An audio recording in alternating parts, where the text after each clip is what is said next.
Hello, everybody. So what I'm gonna be talking about is a new skill. So to do this, it's called a wall tornado.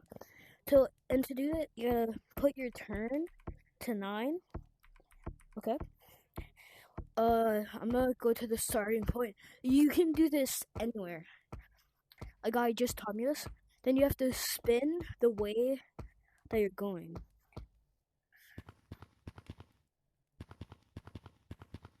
Yeah. No. So if you spin there, oh, then you go that way. If you spin there, then you go that way. Okay. You see? See how far I went?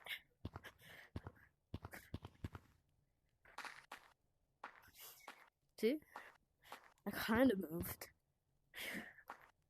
Man, but maybe if I go up here, I'm trying to make this a short.